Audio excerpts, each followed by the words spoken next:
In the summer of 1940, when I was 19 years old and an idiot, my parents sent me to live with my Aunt Peg, who owned a theater company in New York City.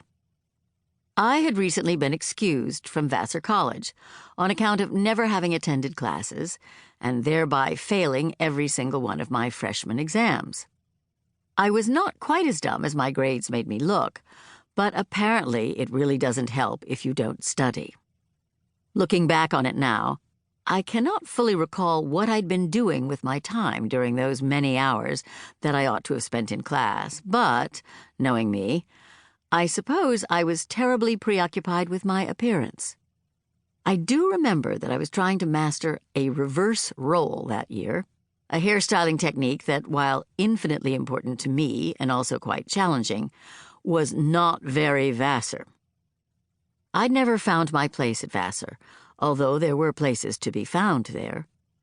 All different types of girls and cliques existed at the school, but none of them stirred my curiosity, nor did I see myself reflected in any of them. There were political revolutionaries at Vassar that year, wearing their serious black trousers and discussing their opinions on international foment, but I wasn't interested in international foment. I'm still not, although I did take notice of the black trousers, which I found intriguingly chic, but only if the pockets didn't bulge.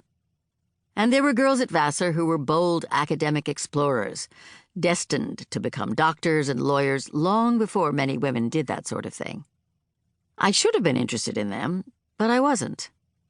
I couldn't tell any of them apart, for one thing. They all wore the same shapeless wool skirts that looked as though they'd been constructed out of old sweaters, and that just made my spirits low.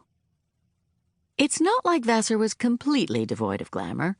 There were some sentimental, doe-eyed medievalists who were quite pretty, and some artistic girls with long and self-important hair, and some high-bred socialite types with profiles like Italian greyhounds, but I didn't befriend any of them. Maybe it's because I sensed that everybody at this school was smarter than me. This was not entirely youthful paranoia. I uphold to this day that everybody there was smarter than me. To be honest, I didn't understand what I was doing at college, aside from fulfilling a destiny whose purpose nobody had bothered explaining to me. From earliest childhood, I'd been told that I would attend Vassar, but nobody had told me why. What was it all for? What was I meant to get out of it, exactly? And why was I living in this cabbagey little dormitory room with an earnest future social reformer? I was so fed up with learning by that time, anyhow.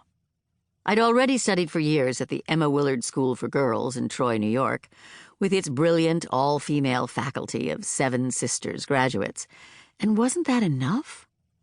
I'd been at boarding school since I was 12 years old, and maybe I felt that I had done my time. How many more books does a person need to read in order to prove that she can read a book? I already knew who Charlemagne was, so leave me alone, is how I saw it.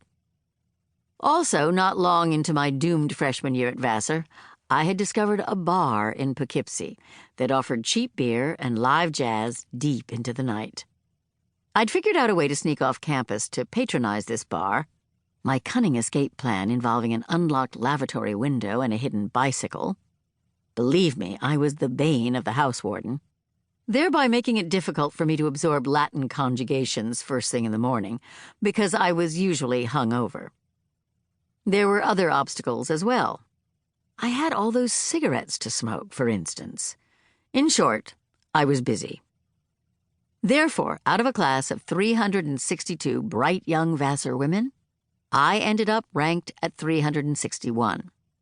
A fact that caused my father to remark in horror, "Dear God, what was that other girl doing?" Contracting polio, as it turned out, the poor thing. So Vassar sent me home, fair enough, and kindly requested that I not return. My mother had no idea what to do with me. We didn't have the closest relationship, even under the best of circumstances. She was a keen horsewoman, and given that I was neither a horse nor fascinated by horses, we'd never had much to talk about. Now I'd embarrassed her so severely with my failure that she could scarcely stand the sight of me. In contrast to me, My mother had performed quite well at Vassar College, thank you very much. Class of 1915, history and French. Her legacy, as well as her generous yearly donations, had secured my admission to that hallowed institution. And now look at me. Whenever she passed me in the hallways of our house, she would nod at me like a career diplomat, polite but chilly.